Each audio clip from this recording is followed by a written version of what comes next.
Boa tarde a todos e todas. Hoje nós temos mais um encontro de formação da unidade, né, de educação infantil, Centro de Educação Infantil, Centro Municipal de Educação Infantil, Denizar Santos. E a nossa temática de hoje é o autismo na educação infantil, na perspectiva histórico-cultural. Nosso palestrante de hoje, né, quem vai estar aqui compartilhando um pouquinho do seu conhecimento conosco é o professor Alexandre Marchiori, nosso colega de trabalho, dinamizador da unidade, e que está, né, no doutorado, realizando um trabalho e sempre contribuiu muito com a nossa prática, né? Então, eu vou passar a palavra para o Alexandre, para que ele possa apresentar os colegas, né? E iniciar o nosso bate-papo de hoje. Eu só queria dar um aviso, por favor, acho que tem alguém com o microfone ligado. Eu só queria dar um aviso.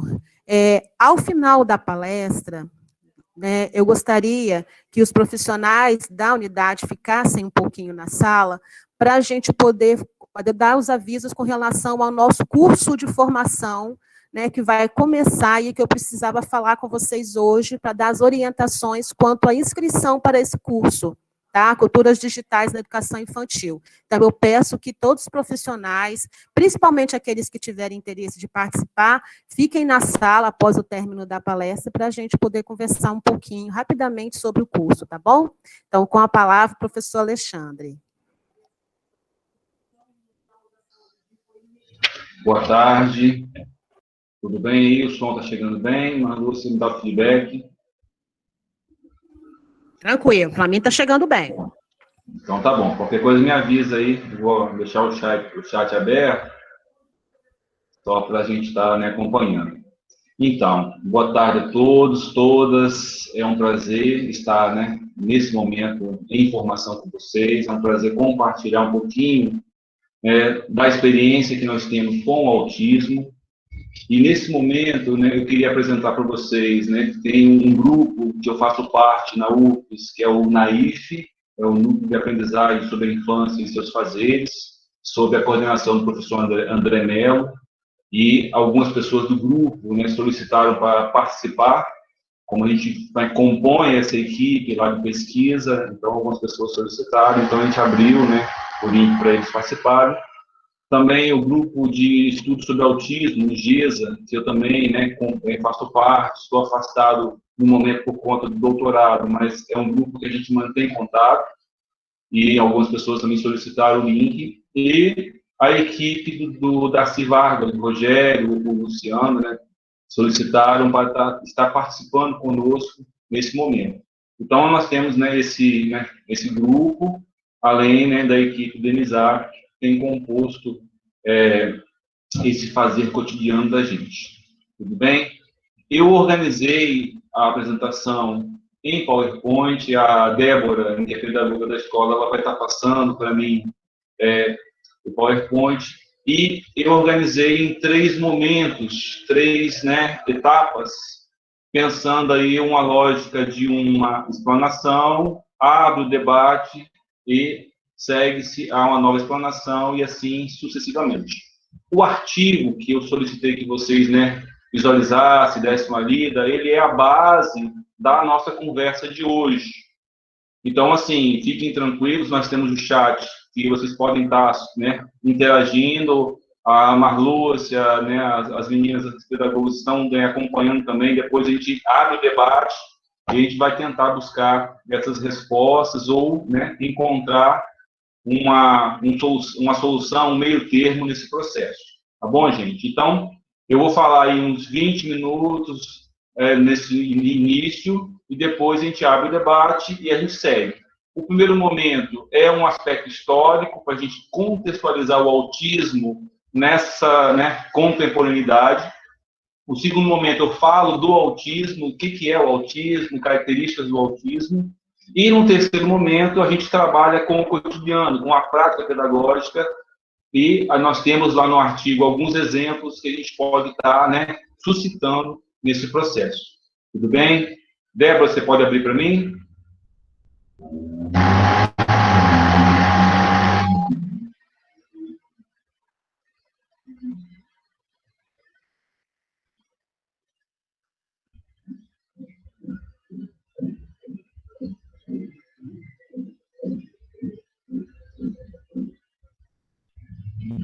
Todos estão visualizando.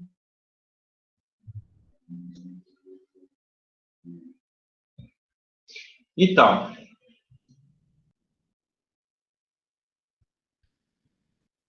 vocês estão vendo já a minha tela?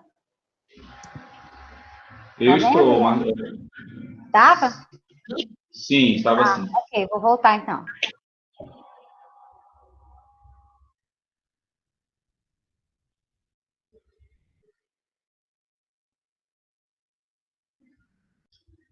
Então, nosso assunto de hoje é o autismo na educação infantil na perspectiva histórico-cultural.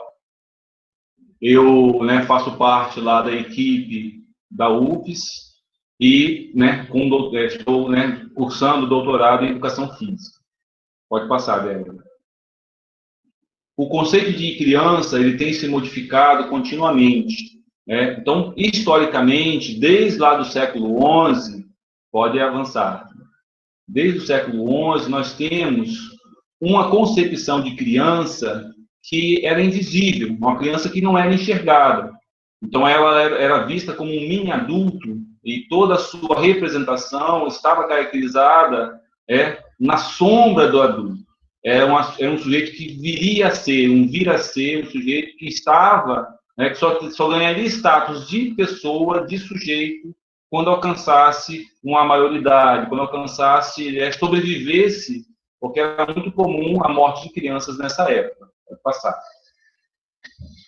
E no século XV, nós temos no Brasil, né, no século XV em diante, a questão da mortalidade infantil, que ele começa a ser monitorado desde a fundação, desde que o Brasil ele, né, inicia a sua colonização.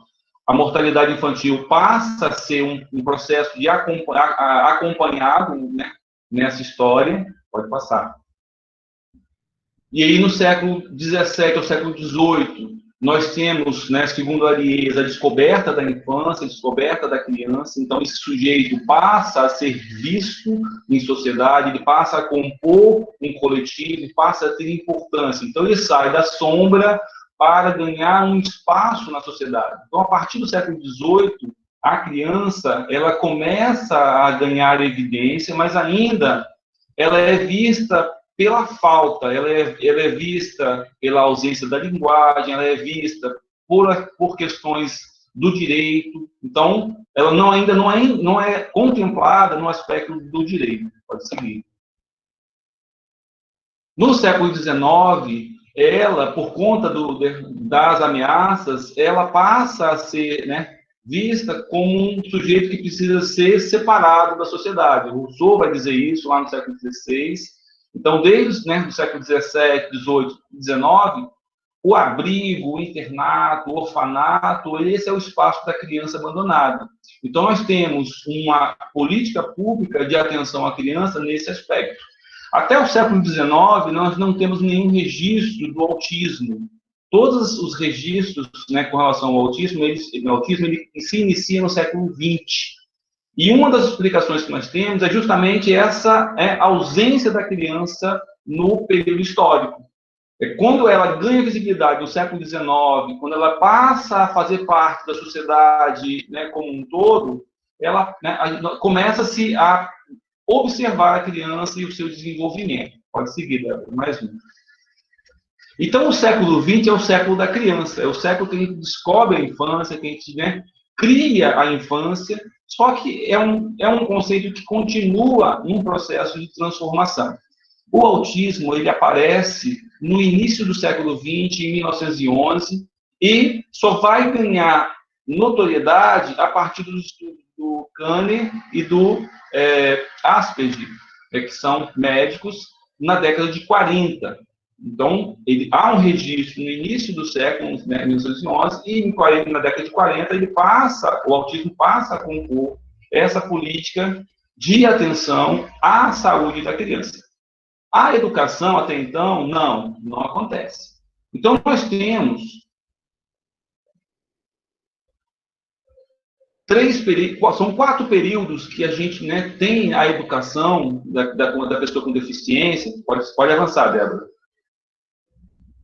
Isso. Então, nós temos aí na história da educação da pessoa com deficiência, 3 momentos históricos. O primeiro é do século XIX a meados do século XX, é um caráter privado, ou seja, as instituições públicas não atendem à deficiência. São instituições de caridade, filantrópicas e particulares que atendem esse público da deficiência. O segundo momento que nós temos é, né, da metade do século XX até a década de 90, início da década de 90. É onde nós temos as primeiras políticas públicas, as primeiras ações oficiais no âmbito nacional de atenção à deficiência no Brasil. Então, a educação, ela passa a compor esse processo de inclusão em meados do século XX para o final do século XX. O terceiro período, que é o que nós estamos vivenciando, ele é caracterizado por esse movimento da inclusão da criança na escola, permanência da criança na escola, e nós temos um quarto movimento, que é o que nós estamos vivendo na atualidade, que por conta da pandemia, por conta de conjunturas sociais, isso, está sendo ameaçado, que é o século XXI, que são o quê? Conquistas na aprendizagem das crianças com deficiência. Então, se até o século passado elas não eram vistas, passam a compor uma política pública, no século XXI elas passam a ser objetos de pesquisa, de estudos, que pensam a educação dessa criança, a aprendizagem dessa criança. Ou seja, há uma preocupação não só que ela esteja na escola, mas que ela esteja na escola e que aprenda também nesse espaço. Pode seguir, Bela. Então, a história da educação, com pessoas que eu fiz no Brasil, nós temos lá 4 fases. A primeira fase, que é a fase da exclusão, anterior ao século XX, ou seja, não há registro, ela é invisível. Se ela era invisível lá no século XVII, em todo o mundo, no Brasil ela só vai ser visível no século XX. A segunda fase é a fase da segregação institucional, ou seja, as instituições religiosas, os orfanatos, eles agregam esse sujeito, principalmente a infância abandonada, e com relação à deficiência, só as pessoas que recebiam um treinamento, que tinham a condição de frequentar a escola, que eles eram encaminhados a esse espaço. Os demais, todos ficavam o quê? Excluídos, afastados, ou sendo atendidos em instituições de apoio. A terceira fase, que é a fase da integração, inicia na década de 70, são as chamadas classes especiais. Eles estão dentro da escola, mas eles não pertencem à escola. Então, nós temos testes de inteligência que vão medir se esse sujeito pode aprender, se ele tem condição de aprender. Se ele não tem condição de aprender, o teste indica que ele não tem um QI adequado, ele é excluído e permanece nas instituições à parte. Então, há uma separação entre os aptos, aqueles que têm deficiências que podem aprender e aqueles que não podem aprender. E qual é o método que se utiliza aí? São os testes de inteligência, os famosos testes de QI, que até hoje há uma utilização, mas hoje já temos uma outra perspectiva para esses testes. São testes que nos ajudam a pensar o desenvolvimento da criança e não são determinantes para o processo de aprendizagem. Na década de 80 em diante, nós temos a fase da inclusão, é o que nós estamos vivenciando, ou seja, a implantação das classes de atendimento educacional especializado, nós temos as escolas inclusivas, ou seja, todos precisam estar na escola, indiferente da condição de cada sujeito. Então, a educação é um direito, passa a ser o lugar da escola, ou seja, toda criança, inclusive aquela com deficiência, tem direito de estar na escola. Então, mas por quê? Por que esse direito à educação para a pessoa com autismo? O que nós temos visto e nas discussões com relação à educação inclusiva, à inclusão, nós temos algumas questões. Como esse menino não aprende? Essa criança ela tem que estar numa escola especial. Manda ela para a PAI, manda ela para a Pessalozzi.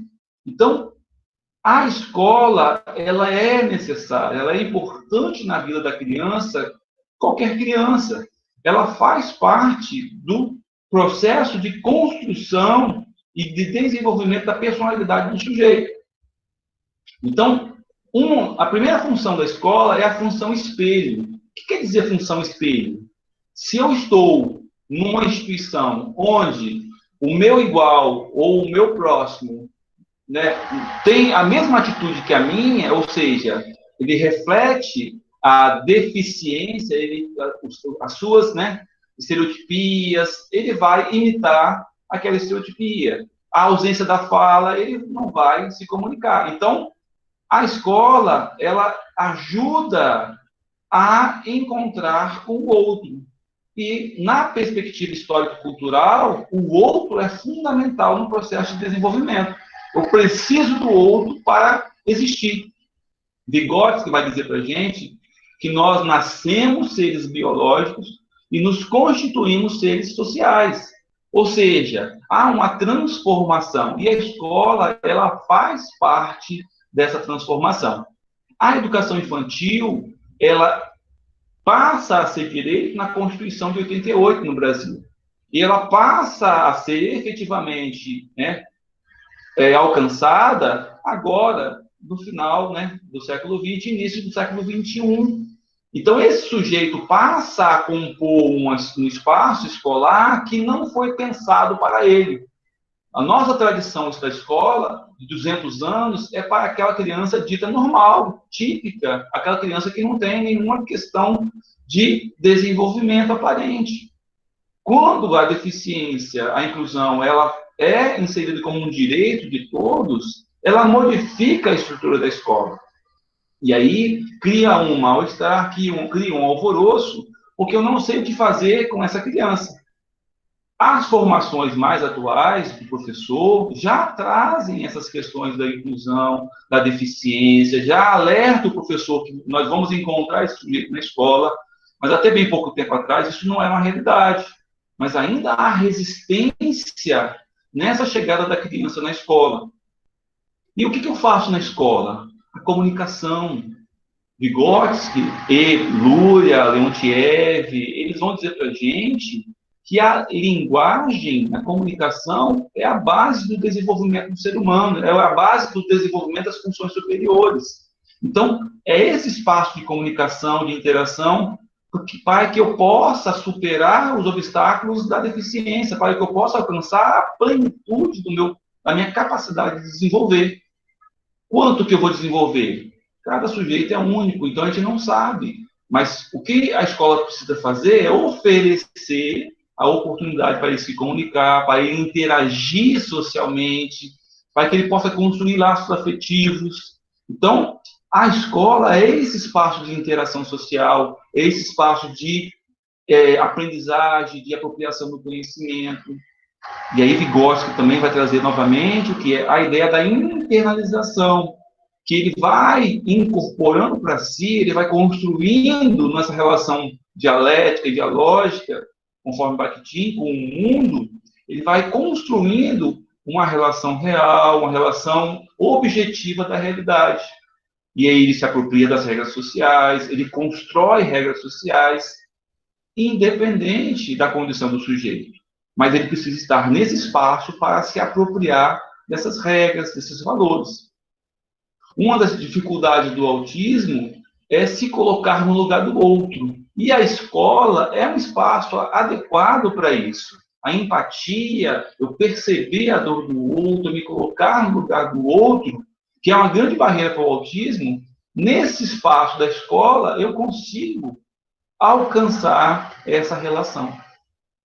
E aí, estando na escola, a educação dos sentidos, a ampliação do vocabulário, a diversificação do interesse, porque assim, depois a gente vai ver um pouquinho lá na frente que a pessoa com autismo, ela é restritiva com relação ao seu interesse, então ela precisa ser motivada, ela precisa ser estimulada, ela precisa ser provocada para sair dessa zona de conforto, abrir o mundo, abrir o castelo, abrir uma janelinha, como diz a professora Bartira, abrir uma janelinha no muro para se relacionar com, né, o outro. Então, ele precisa diversificar esse interesse.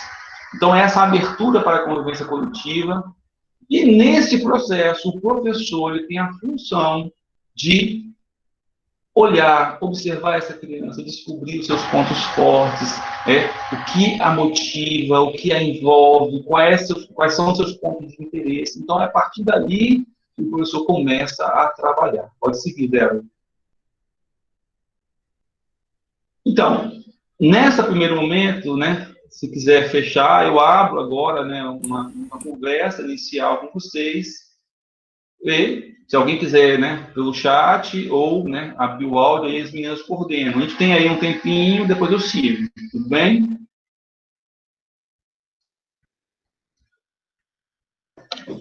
Jolira, licencinha, Alexandre. A gente pode trocar, por causa da interpretação. Ótimo, vamos lá.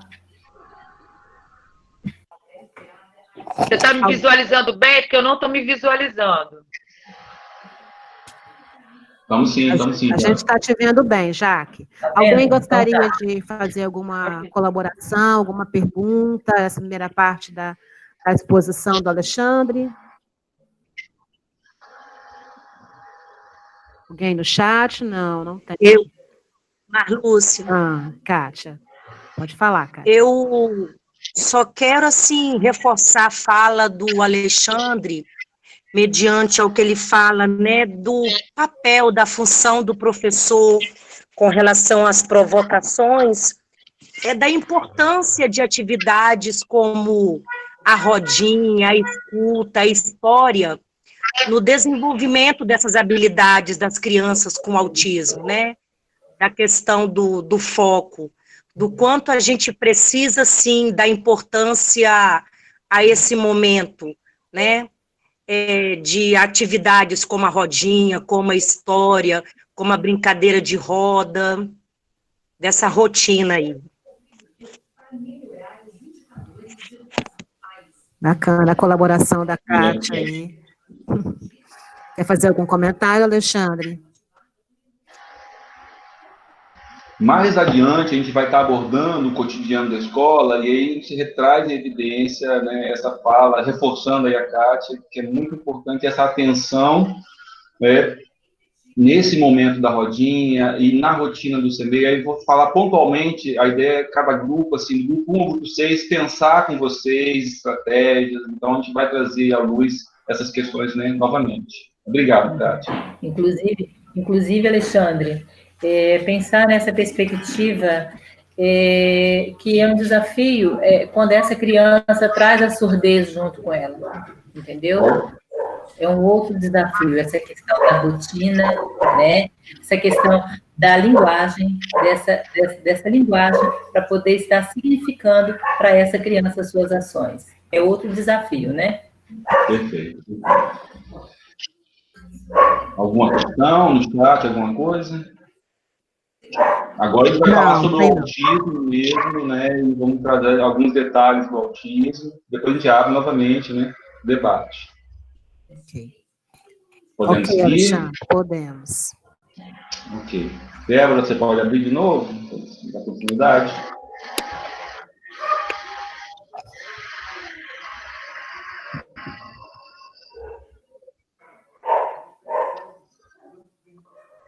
Podemos seguir, né? Então, o que é o autismo? Né? Como identificar e lidar com o autismo na educação infantil? Essas são as duas perguntas que eu pretendo buscar respostas nesse bloco, nesse momento. Tem alguém com o microfone ligado, eu acho. Então, o autismo, ou, né, transtorno do espectro autista, ele é o quê? É uma doença? Não. Não é uma doença. Ou seja, não existe cura para o autismo. Não existe como a gente falar em processo de cura porque não é uma doença. Ele é um transtorno. É uma síndrome, ou seja, faz parte do sujeito. Ponto. Nós não temos como lidar com o autismo se não for nessa perspectiva. A psicanálise vê o autismo como uma condição de vida, uma condição de estar no mundo. Ou seja, todo mundo é diferente. Eu sou diferente, cada pessoa é diferente, e a pessoa com autismo também é diferente. Não vai mudar nada nessa relação com o mundo. Então, cada um tem as suas esquisitices. A pessoa com autismo tem várias, que a gente identifica e enquadra esse sujeito numa, né, tipologia, num tipo, né, num transtorno. Mas nós temos uma variação aí de ideia, justamente explica isso, essa variação. E o diagnóstico, ele tem por premissa, por ponto de partida, identificar déficit. Ou seja, são as faltas em 3 grandes áreas que a gente vai depois falar um pouquinho mais adiante. Que são o quê? Nas áreas da interação social, na comunicação e na área comportamental, que vai apresentar movimentos restritivos, repetitivos, estereotipias e interesses muito restritivos. E, então, o autismo é o quê? É um transtorno do desenvolvimento, ou seja, ele vai interferir no processo de desenvolvimento do sujeito. Esse indivíduo, ele pode se manifestar, né, o autismo ele se manifesta logo ao nascer ou tardiamente. Tardiamente quando, Alexandre? Pode acontecer até os 7, 8 anos de idade que o autismo pode se manifestar. Então, existe um autismo, né, que acontece já com o bebê, nós identificamos que, né, ele está ali, já indica sinais, e tem o autismo que há uma perda de funções. Ele vai perdendo as funções que ele adquiriu e vai desenvolvendo, vai apresentando o quadro de autismo. Então, pode acontecer em qualquer momento desse processo de desenvolvimento da criança. E quais são as causas do autismo? São vários estudos. Hoje, nós não temos uma causa específica dizendo que o autismo é provocado por isso. Nós temos possibilidades investigativas que dizem o seguinte: o autismo ele pode ser, né, grande maioria, 60% ou mais, da carga genética, ou seja, vamos voltar um pouquinho na história que a gente contei para vocês agora. Até o século XX, a criança ela não estava na escola, ela, né, não era vista. Até o século XVIII, a criança não fazia parte, né, desse convívio social. Então, o autismo ele só vai ser noticiado no início do século XX. Então, esse sujeito com autismo, ele estava na sociedade e ocupava as suas funções de acordo com as suas habilidades. Ele não precisava ter muito estudo, ele precisava saber uma função. Então, muitos autistas, eles têm uma capacidade, um desenvolvimento e alguma habilidade, assim, fantásticas. Então, ele, a partir dessa habilidade, dessa área que ele tem domínio, ele se destacava na sociedade.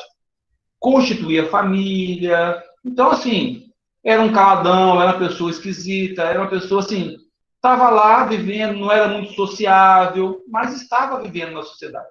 A partir do momento que nós temos um diagnóstico, nós temos um quadro, e esse quadro passa a fazer parte, eu começo a ter um aumento do registro do autismo na sociedade. Do artigo, se vocês não lembrarem, lá no início, em 2007, nós tínhamos o quê? Um caso. 2017, 10 anos depois, nós tínhamos 8 casos no CMEI. Então, é um aumento, assim, gigantesco na notificação e no caso de autismo. Mas por que isso? Por conta do diagnóstico, que passa a ser mais rigoroso, por conta da visibilidade da criança que passa a compor essa sociedade, por conta do acesso à educação que eles não tinham, por conta de questões do avanço da ciência, o autismo passa a ser visto com maior evidência, ele passa a fazer parte da sociedade e isso assusta toda a sociedade. No início do século XX, XXI, dos anos 2000, nós tínhamos um caso para 150, ou seja, a cada 150 pessoas, tinha autismo. Hoje, nós temos uma estimativa de 1 para 60, ou seja, a cada 60 pessoas, uma pessoa desenvolve o autismo, apresenta o autismo. Então, isso ganha uma notoriedade, um contexto da sociedade que nos assusta. E a escola precisa lidar com isso. A pessoa com autismo, ela está em todos os lugares, e ela está também na escola. Então, a gente precisa entender qual é esse transtorno, quem é esse sujeito, e como que eu posso lidar com isso, como que eu posso ajudá-lo a desenvolver. Então, a formação hoje, ela tem esse viés, esse objetivo, entender esse sujeito para que nós possamos auxiliá-lo no seu processo de desenvolvimento. Tá bom? E aí, no finalzinho, Vygotsky, a Martins, que é uma estudiosa do Vygotsky, ela vai dizer que o desenvolvimento ele ocorre aonde?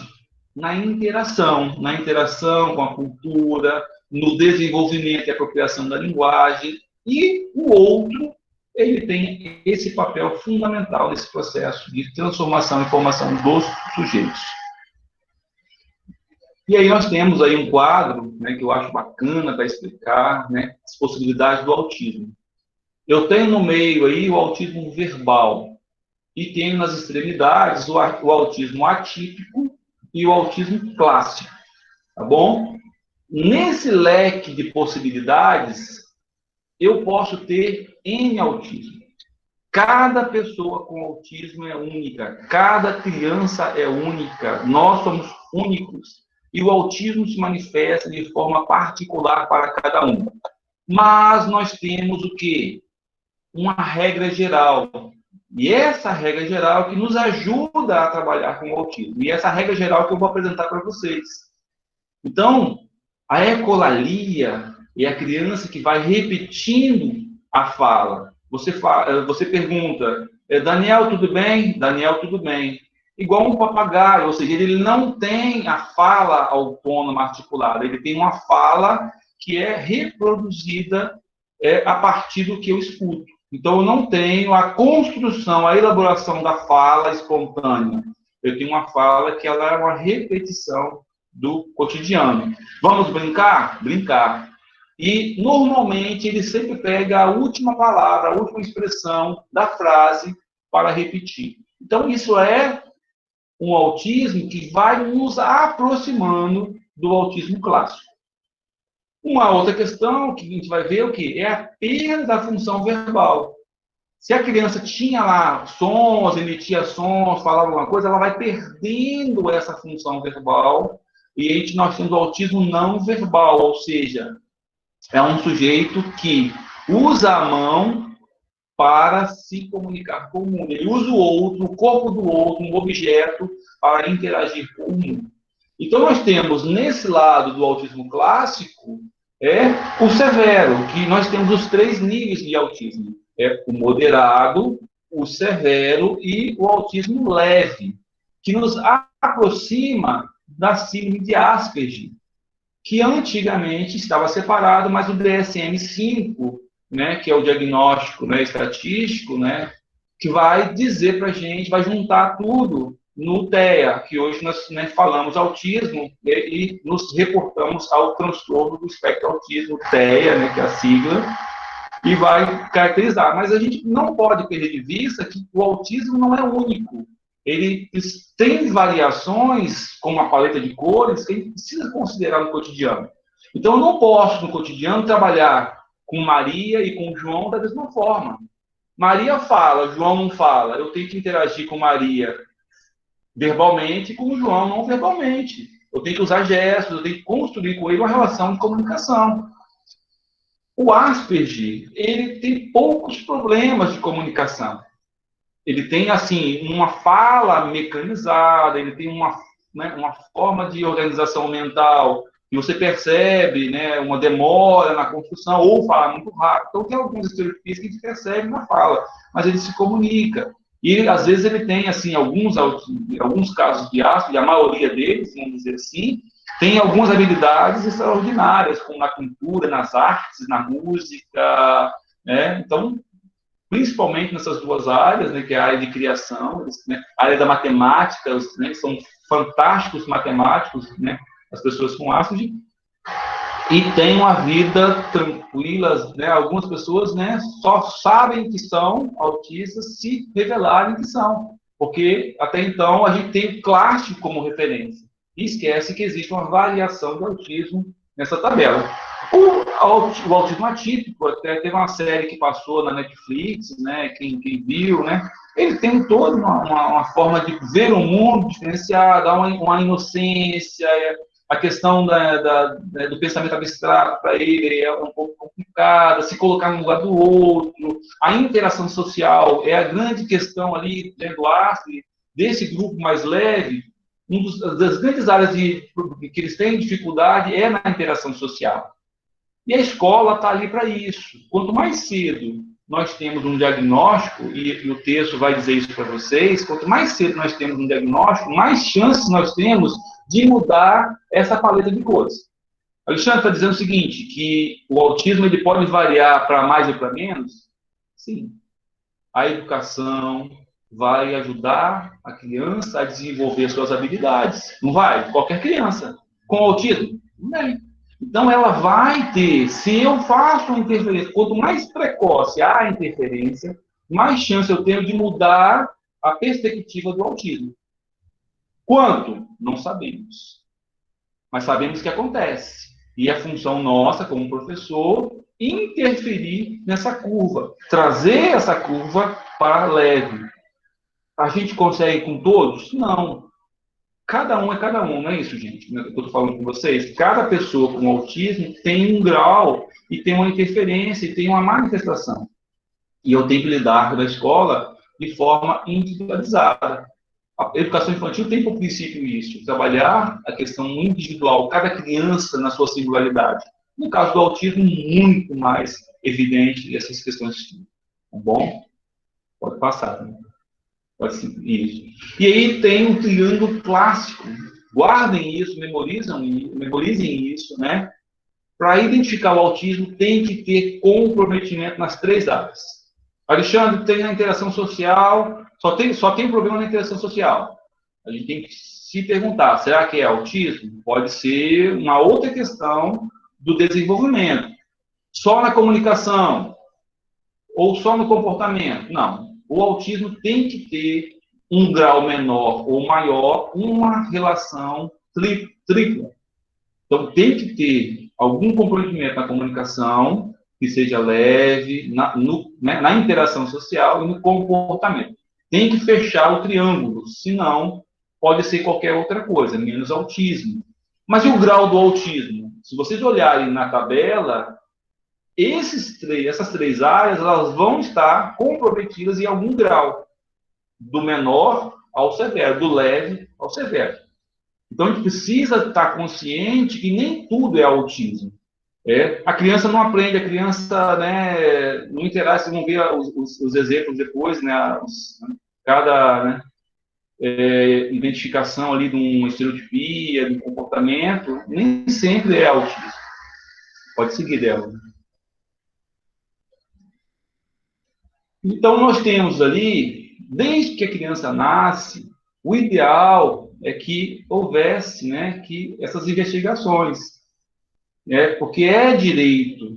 Então, há uma investigação clínica que vai afastar, já desde o nascimento, essas questões do autismo. Primeira delas, a questão do teste do pezinho. Será que tem alguma questão ali que vai afetar o desenvolvimento da criança? Mas até pouco tempo atrás, até o teste estava faltando no sistema de saúde. Então, é um direito da criança. O segundo movimento é investigar a questão auditiva. Será que tem, né, desde o nascimento, há exames que eu checo se está tudo ok com relação à questão auditiva? Então, eu preciso afastar do quadro do autismo por eliminação, porque o diagnóstico do autismo é clínico. Então, eu preciso de uma investigação clínica para afastar outras dificuldades, outras questões, né, que vão afetar o desenvolvimento da criança. Então, não é uma questão biológica, ele tem lá toda a questão biológica dele, né, a genética funcionando perfeitamente, o auditivo, ele, né, tá ouvindo. Tem que entender que o teste, não existe teste, tá, gente, para o autismo, tá? Só, por favor. Os testes, eles são para afastar outras doenças. Não existe teste clínico para o autismo, né? Até hoje, a gente não tem um marcador genético, a gente não sabe como que esse processo acontece. A gente tem estudos, depois eu posso falar um pouquinho mais sobre eles, né? Eu fiz um recorte por conta do tempo. Então, a gente tem que estar entendendo que não existe teste para o autismo. Esses testes são para afastar outras doenças, tá bom? A questão auditiva, né? Depois vocês vão ver por que eu tenho que fazer o teste auditivo. O ocular, se eu não enxergo as pessoas, como é que eu vou interagir com as pessoas? Se eu não vejo o rosto da pessoa, como é que eu vou sorrir? Então, a falta do sorriso, que é uma característica do autismo, eu tenho que examinar se ele tem um problema de visão. Às vezes a criança é baixa visão e não é autismo. Às vezes a criança tem uma questão de surdez e a gente desconfia que não escuta, ela não reage. Não é autismo, é questão de surdez. Claro que a gente tem casos, né, na escola, inclusive a gente teve lá alunas com autismo e com surdez. E quando nós recebemos essa criança no CMEI, foi assim, foi na lata. Nós olhamos para a criança e falamos assim, caraca, tem algo mais aí. Mas como é um processo investigativo, a gente não poderia afirmar. Por isso que, vamos fazer os testes, para ver se afasta outras questões. Pode seguir, Débora. Há questões da cardiopatias congênitas, críticas, o sopro, a criança nasce com sopro. Então, isso tudo pode acarretar um cansaço, uma fadiga, então eu não interajo. Não é porque eu não quero interagir, é porque eu estou fraco, estou cansado. A minha condição genética não permite que eu interaja. Então, eu tenho que afastar essas questões. Né? E pode passar a última, que é o quê? A questão frenolingual. Desde o nascimento, é possível visualizar se o aparelho fonador está funcionando, se todas as funções elas estão acontecendo. Se na hora de sugar o leite materno, ele consegue fazer a pega. Então, é uma avaliação desde bebê, gente, que nós podemos fazer, e isso vai nos ajudar muito lá na frente. Eu posso fazer esses testes em qualquer momento da vida? Posso. Mas quando ele acontece no início da vida, eu já acompanho o desenvolvimento desse sujeito, ele já chega na escola com uma possibilidade de quê? De intervenção, caso haja algum diagnóstico. E para o autismo, quanto mais cedo eu tenho um diagnóstico, mais chances eu tenho de inverter ou diminuir aquela curva da gravidade do autismo. Claro, gente, que não é para todos. Tem gente que vai nascer com um quadro grave, clássico, severo, a gente vai ter uma melhora, mas a melhora, às vezes, é algo pequeno.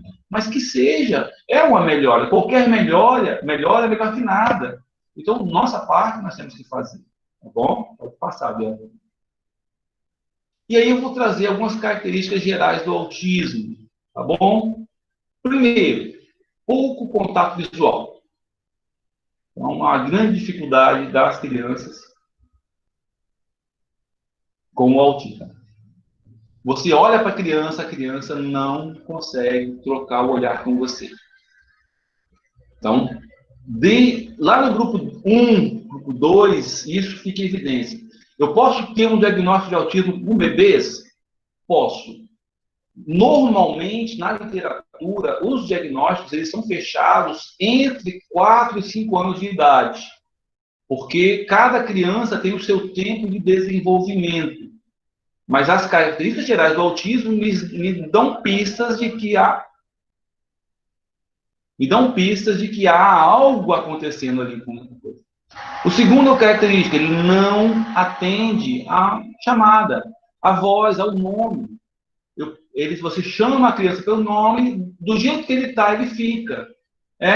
Ele não atende, ele não consegue responder a essa interação social. Então, essa ausência de resposta, chamar pelo nome, e aí a gente vai. Por isso, se a gente eliminou a parte clínica, não é surdez, então tem alguma coisa a mais. Se é surdez, nós vamos trabalhar a surdez. Se não é surdez, nós vamos pensar o que está acontecendo com a criança. Por isso que é muito importante. Né? Outra característica, dificuldade para brincar com outras crianças. Lembra que o problema na interação social, ele não consegue interagir? Então, ele tem dificuldade de compartilhar o brinquedo, ele tem dificuldade em estar junto com as outras crianças. Desde o grupo 1, nós percebemos isso. Estamos na rodinha, cantando, né, grupo 2, e a criança, ela sai, ela fica no canto, ela olha para o outro lado, ela vira de costa. Isso é autismo? É um sinal, tá, gente? É um sinal que a gente precisa estar observando para depois conversar lá no relatório, né, e conversar com o pedagogo, conversar com a família, da nossa observação, para que haja um processo investigativo. Depois, não gosta ou não sabe usar os brinquedos. Né?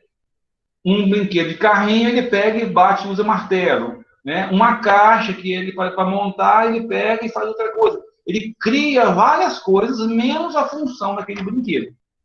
Então, o faz de conta, a imaginação para essa pessoa com autismo, ela é cara, ela precisa desenvolver. E está falando do clássico, e está falando das questões gerais, tá, gente? Para cada caso, a gente vai ter um grau menor ou maior. Às vezes, isso não aparece, né, em todas as crianças. Uma outra característica, andar nas pontas dos pés. Daí você vai, chama a criança, ela levanta, pede bailarina. É uma característica que a gente tem que lançar, né? Olhar, observar, né? E identificar essas questões do pé. Tá indo bem, gente? Se alguém tiver ruim a voz, você me avisa, abre o microfone, tá bom? Outra questão, baixa tolerância e frustrações, né? A frustrações e aqueles episódios de birra, de, né? Cai no chão, esperneia, grita, bate, né? Aquela explosão que é comum nas crianças de uma forma geral, mas no caso do autismo isso se acentua de uma proporção assim gigantesca. Há uma supervalorização dessas questões. E depois a gente vai ver um pouquinho o porquê disso, tá, gente? Isso tem uma justificativa. E também encontramos o quê? Textura gelatinosa, áspera, a consistência do material. Então, vocês vão perceber que as crianças, as nossas experiências, eles vão ter dificuldade de tocar nessas superfícies. Por isso que é muito importante o trabalho de arte, é muito importante, né, o trabalho que nós fazemos na escola com essas questões sensitivas, táteis, desde os bebês, que isso ajuda a construir, a superar essa possível dificuldade. Tudo que a gente fizer, depois vocês vão ver isso, tudo que a gente fizer, né? Quanto mais cedo nós fizermos essas interferências, mais chance nós temos de mudar aquele comportamento. Só lembrar de Vygotsky, eu nasço biológico e me transformo num ser social. Todas as questões biológicas que são barreiras, elas podem ser transformadas socialmente. A gente acredita nisso. Por isso que a educação ela é uma via de desenvolvimento muito potente para o trabalho com o autismo. A ausência de sorriso social, gente, é impressionante. Você conversa, você interage com a criança e o sorriso não acontece. Então, são duas características muito marcantes, são muito recorrentes em vários casos de autismo. A ausência de sorriso desde o bebê e a dificuldade na troca do olhar. E aí nós precisamos depois construir relações a partir dessas barreiras. Pode seguir. Alexandre? Alexandre? Oi. Jaqueline aí, fala para ela. Jaqueline? Jaqueline? Oi, estou trocando. Falou, obrigada, Alexandre. Seguindo. Então, nós temos também a dificuldade para novos alimentos. A criança com autismo, ela precisa ser apresentada ao novo. Porque a rotina para o autismo é muito cara. Eu preciso da rotina para ter segurança, para ter tranquilidade. Então, a rotina no autismo não é um tabu, não é algo para ser... Valquíria abriu o som. Então, o autismo, ele tem a rotina como um porto seguro. Tudo que sai da rotina me desestabiliza, me coloca numa condição de insegurança. E há um movimento que o autista, né, a criança com autismo faz, que é qual? É esse balanceio do corpo. Na psicanálise, o que ele está falando? Ele está tentando organizar, ele está criando um ambiente de conforto, ele está tentando, né, se acalmar nesse processo. Entendeu? E aí nós temos também uma perda de habilidades. Isso, normalmente, acontece, né, nas crianças ali, 3, 4 anos de idade, ela vem desenvolvendo, de repente, para. O processo deixa de acontecer e o que ele tinha, ele passa a perder essas habilidades. Então, também é uma característica do autismo, principalmente o autismo tardio, que a gente costuma chamar. Pode seguir. Dificuldade de sono, né, que assim, não é tão comum, mas pode acontecer. Ah, então é autismo. Não, calma. Lembra do triângulo. Tem que ter o triângulo. Comportamento, estereotipias e interação social. Aqui eu estou dizendo alguns comportamentos, mas a criança tem dificuldade de sono, ele precisa de uma medicação, outra, não é autismo. Então, cada caso tem que ser analisado e tem que ser avaliado, tá, gente? Não estou dizendo que tudo isso aqui é autismo, são características que se apresentam em quadros de autismo que precisam ser consideradas principalmente na educação infantil, que é o locus que nós estamos trabalhando, que são as crianças que nós atendemos. Tá bom? Então, lá, o grupo 2, grupo 3, a criança não dorme, tem dificuldade de dormir, não aceita. Eu tenho que considerar que tem uma questão ali diferente. Por que essa criança não dorme? Eu vou investigar com a família. Pode ser também um indício. Se eu colocar vários comportamentos desses, atitudes dessas, e identificar que ele tem várias, é um candidato forte a ter um quadro de autismo. E eu preciso investigar. Tá bom? Pode seguir. E o que fazer na educação infantil com relação ao autismo? Nós temos aqui algumas sugestões pensando essas características, tá bom, gente? Então, grupo 1, trabalhar a identidade da criança, o nome da criança. É muito importante que eles, ao serem chamados, eles consigam visualizar. Então, eu vou trabalhar a interação visual. Quando eu trabalho a identidade, eu trabalho o quê? A visão. Né? João, Pedro e Maria. Né? A gente vai fazer essa interação. A autonomia. À medida que a criança vai desenvolvendo, né? Cadê o seu brinquedo? Cadê o seu chinelo? Cadê, né, a sua chupeta? E aí ele vai construindo. Você quer pegar o objeto? Vai buscar, pega lá. Então, eu vou criando essa autonomia à medida que a criança vai se desenvolvendo no grupo 1. A questão afetiva é referência. Nós temos uma dificuldade no autismo, nessa interação social, e as questões afetivas, elas são muito... há uma interferência nessas questões afetivas. Então, eu preciso construir com a criança uma segurança. E, em alguns casos, há uma rejeição ao toque físico, ao contato físico, e eu preciso construir essa questão afetiva.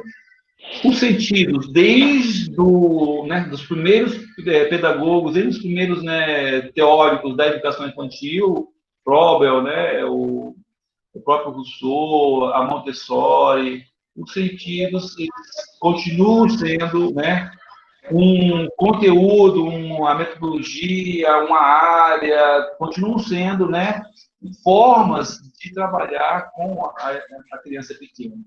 E a interação. Eu preciso construir essa interação na troca da fralda, na hora do sono, na alimentação. Algo que a gente já faz. Então, Alexandre, eu preciso mudar a minha prática. Você precisa estar atento à prática, ao que a criança diz para a gente. Você precisa estar atento a essa avaliação individual.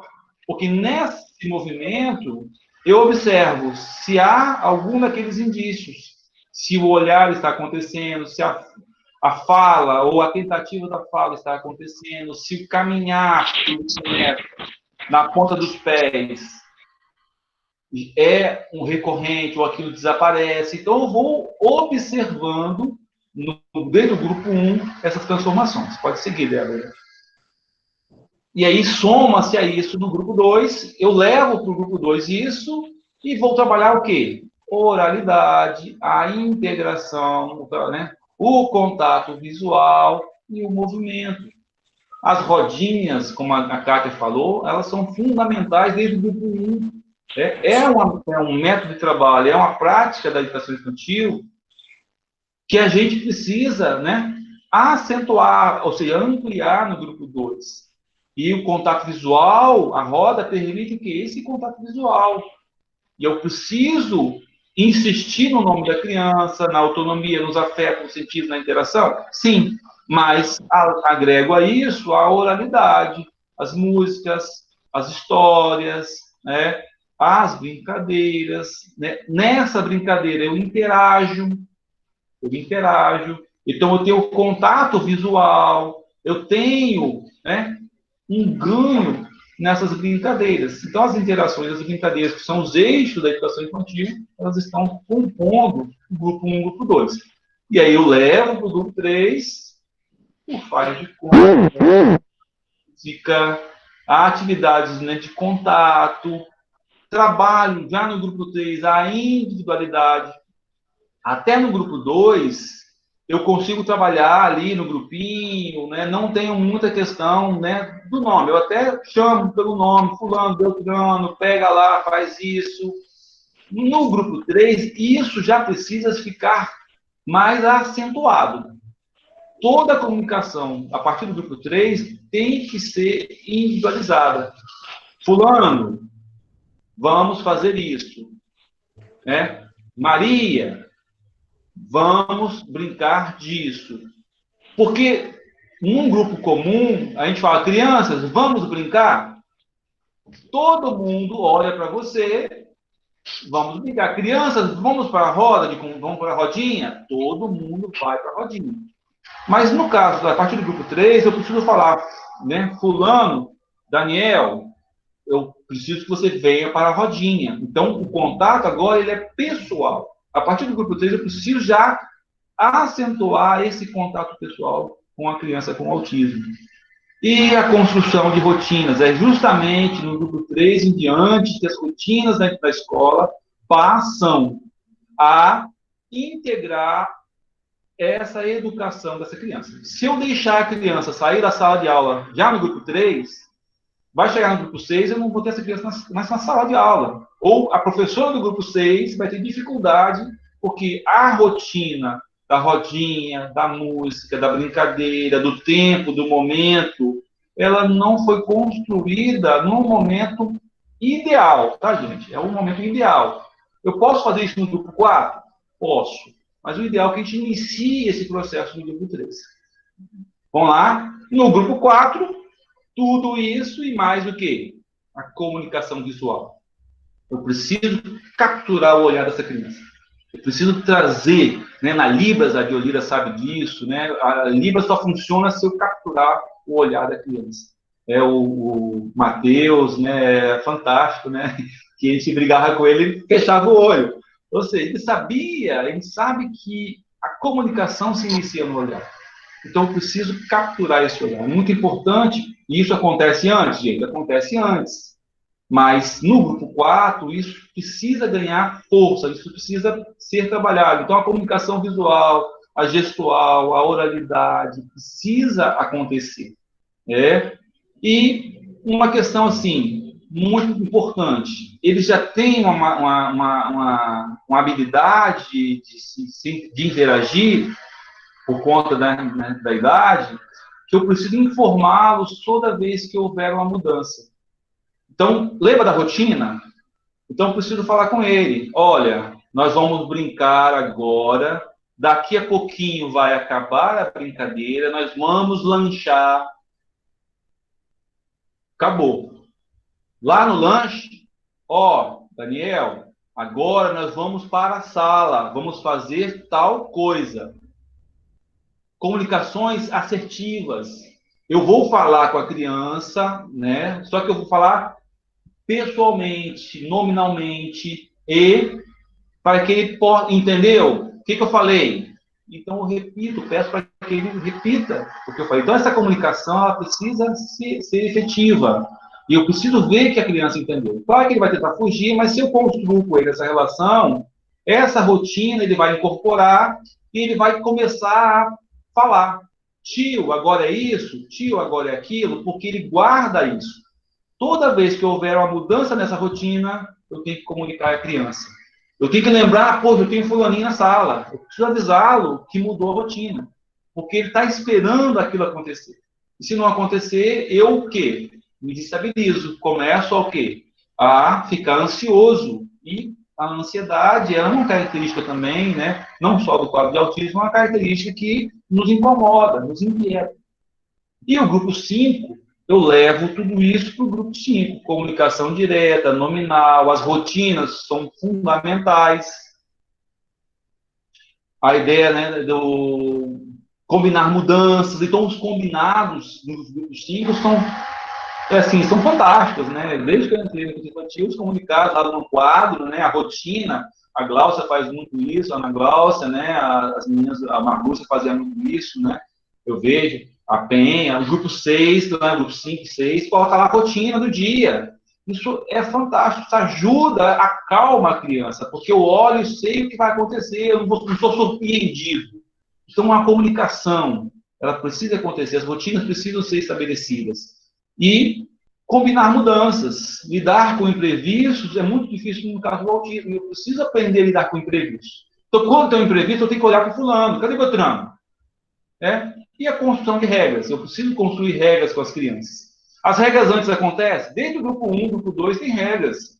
Só que no grupo 4, 5, as regras precisam ser o quê? Mais trabalhadas, ganhar evidência. Então, o caminho aqui, tanto é para mais quanto para menos, ou seja, tudo isso vai agregando. Pode acontecer antes? Pode.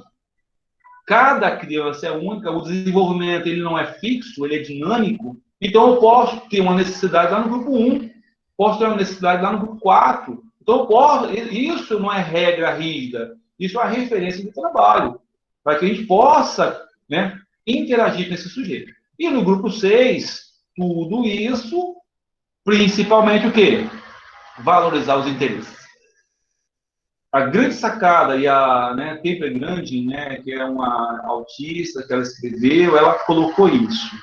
Valorizar o interesse da criança. Desde o grupo 1, se a gente já faz isso, no grupo 6, isso precisa ser, né, exaltado, precisa ser trabalhado de uma forma muito, né, particular.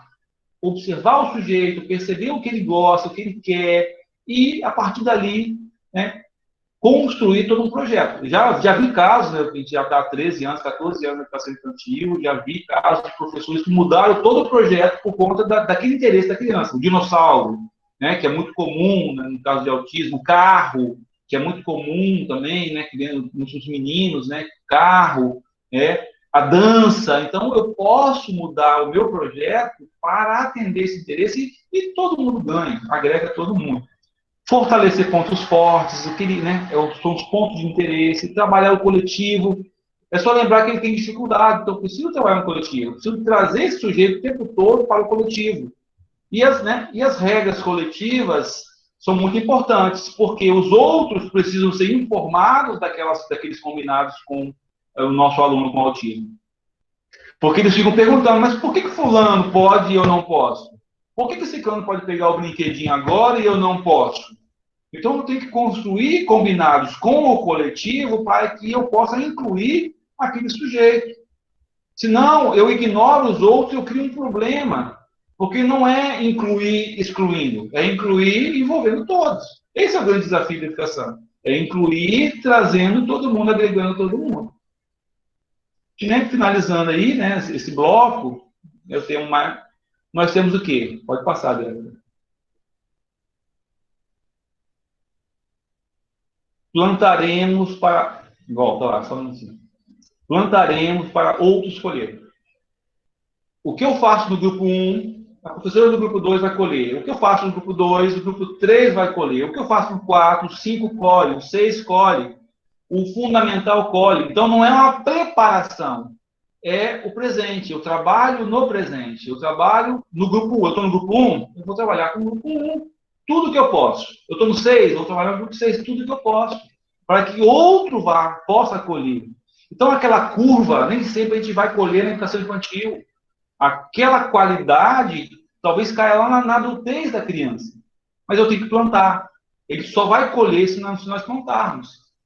Senão, não vai ter desenvolvimento, não vai ter nada. E o diálogo com a família, fundamental. Desde o grupo 1 até o grupo 6. E o texto, o artigo vai falar isso, justamente isso. A dificuldade do diagnóstico. No artigo que vocês leram, vocês viram. Aquelas famílias que aceitaram a nossa fala, que ouviram a escola, nós identificamos um ganho ainda na educação infantil. Nós colhemos ainda na educação infantil.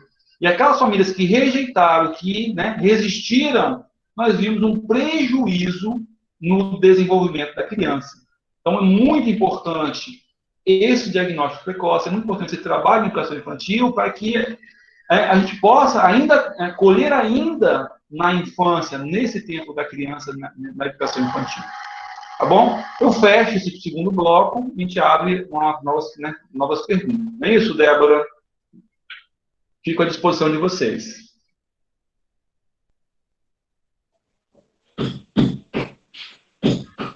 Alexandre,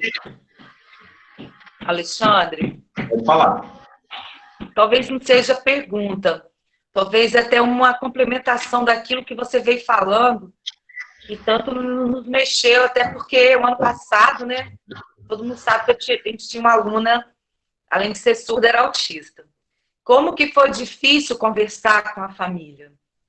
Como que foi difícil? E como que é importante uma escola, ela abraçar isso, entendeu? O professor regente, o professor da educação especial, no caso a gente que é bilíngue, o professor até na área de deficiência intelectual, que ajudou a gente a conversar com essa família, o pedagógico, a direção, isso favorece muito a credibilidade com a gente, porque não é fácil para a família.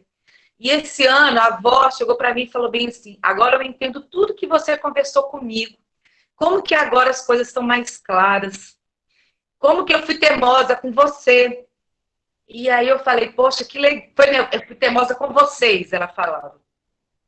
Eu falei, quer dizer, isso é uma construção dela, é um período dela, né, que não é fácil para a família, né, e também, eu falei assim, a dificuldade do trabalho, a sequência de trabalho, ela saiu do CME e foi para a UNEF.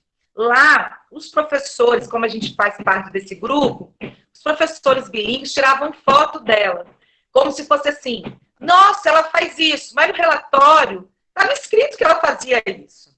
Nossa, ela fez o nome dela. Eu falei, mas aí a dificuldade é isso. Talvez agora com o SGE vai ter mais facilidade de fazer acompanhar os registros. Porque nós registramos assim detalhes. Jolira, Elisângela, Estela, na época, sabe dos registros assim, extremamente detalhados. Aí chega no primeiro ano, todo mundo fica, nossa, ela faz isso, nossa, ela faz aquilo. Gente, ela gosta de ver esse vídeo. Aí eu falei que a dificuldade para ela. Não eram registros, eram teses de doutorado. Perfeito. Muito bom. Alguma questão no chat, gente? No chat? Alexandre. Houve um comentário, né, inicialmente da Miriam, falando que quando ela leu o seu texto, ela ficou com muita saudade, né, da rotina da sala de aula, né, veio até lágrimas aos olhos, recordando, né, a rotina ali, grupo 1, né, grupo 2, né, grupo 2, no caso. Então, muito interessante. E a Beth também, ela faz 2 comentários, onde ela fala, né, acho que tem um neto, né, Beth, que tem autismo, e ela fala aqui que o neto dela não apresentou no teste do pezinho qualquer alteração, e ela fala também de como que é importante, né, esse registro da rotina, né, principalmente para os alunos mais velhos, né? Que isso não só para as crianças, né, autistas, mas é toda a rotina mesmo, eles vão interagindo e eles vão aprendendo aquilo ali, o temporalidade, né, essas questões, como é que isso é importante. E ela coloca lá que ela tem o costume sempre de fazer isso. Aí foram algumas observações que eu vi no chat. Se alguém quiser complementar. Eu gostaria de falar. Tá, depois, Jaqueline, você... Está em inscrição, eu gostaria de falar sobre alimentação. Kátia está pedindo a palavra, tem mais alguém? Então, eu vou com Kátia, se mais alguém fala no chat, é aí que eu vou fazendo a inscrição. Quem é que falou depois? Eu, de Olira. De Olira. Então, Kátia... De Olira, eu provo com você, depois da Kátia. Vamos trocar logo? Só um pouquinho, Kátia. Vamos trocar logo? Que aí você já formula a pergunta, que é difícil. Interpretar e fazer pergunta. Ok, vai lá. Tá, ok. Kátia, pode falar. Ale, quando você comenta sobre as características gerais do autismo, tem uma parte que me angustia muito na parte da alimentação, porque eu percebo que todos os alunos com laudo ou sem, mas que eu acabo tendo um olhar diferenciado de que tem algumas características, eles têm muita dificuldade na mastigação, com relação aos pedaços, comem assim compulsivamente, né? Então, assim, eu percebo que para eles precisa de ter um preparo ainda diferenciado de porção, de quantidade, porque muitas dessas crianças não chegam à escola com laudo. Foi o que já ocorreu comigo no Denizar Santos. Então, é todo um olhar do professor, da equipe, para que você corte aquela fruta em pedacinho, para que você ofereça. Tem uns que colocam uma quantidade absurda na boca de não conseguir mastigar. Só para a gente estar comentando um pouco sobre isso, a alimentação. Tá bom, pode abrir, depois eu falo. Então, agora, todo mundo falar e depois você responde, Alexandre? Você prefere responder? Aí eu falo agora. A Dionira agora e depois a Penha. Pode falar, Dionira.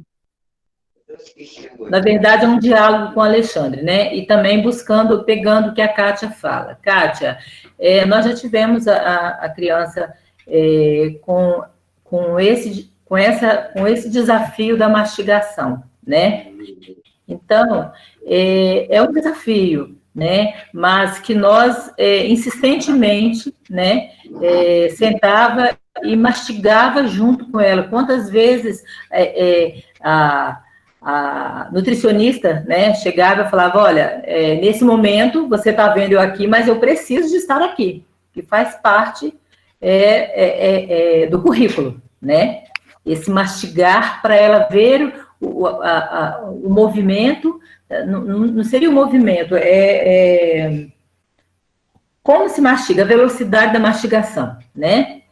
E foi um desafio, né? É um desafio e será um desafio, porque, como o Alexandre fala, cada criança é cada criança, e às vezes nós também fazemos esse exercício na escola, e em casa não há esse exercício de acompanhar essa mastigação, né?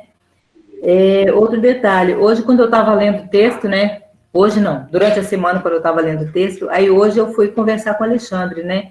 Falei, Alexandre, fulano, relembrei, ele falou bem assim, nossa, você tem memória, hein? Aí eu, lembrando assim, quando ele fala dessa intervenção precoce, desse apoio da família, né, aonde a gente consegue quase que zerar essas características desse transtorno. E eu tive, assim, um grande parceria de trabalho com o Alexandre nos envolvimentos da educação especial com as crianças da educação bilíngue, e assim, tive que, na verdade, também, que ir atrás do clube do livro, sabe? Fazer a formação no Clube do Livro, onde a psicanálise traz a questão que o autismo ele não tem cura, ele não é uma doença, ele é um transtorno. Então, eu deixo a dica para vocês, né? Quando abrir essa formação do Clube do Livro, eu creio que vale a pena, vale muito a pena. O Alexandre pode estar dando essas referências, e é isso, e obrigada, tá, Alexandre? Obrigada, Diolira. Agora, a Penha quer fazer uma colocação também. Penha, eu? Pode falar, Sou eu? Penha. Jaqueline, troca. Pronto? Sou eu ou a outra Penha? Penha, Pronto. você está falando? A gente não está te ouvindo. Eu estou falando. Ah, tá, te ouvindo agora. Posso falar? Pode sim, desculpa. Era o meu Então, microfone que estava...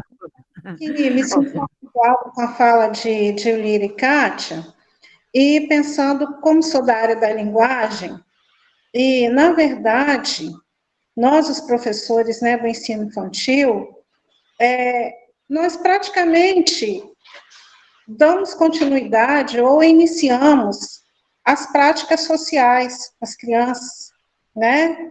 É o quê?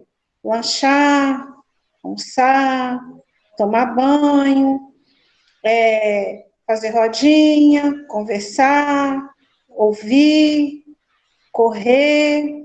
São práticas sociais, cotidianas.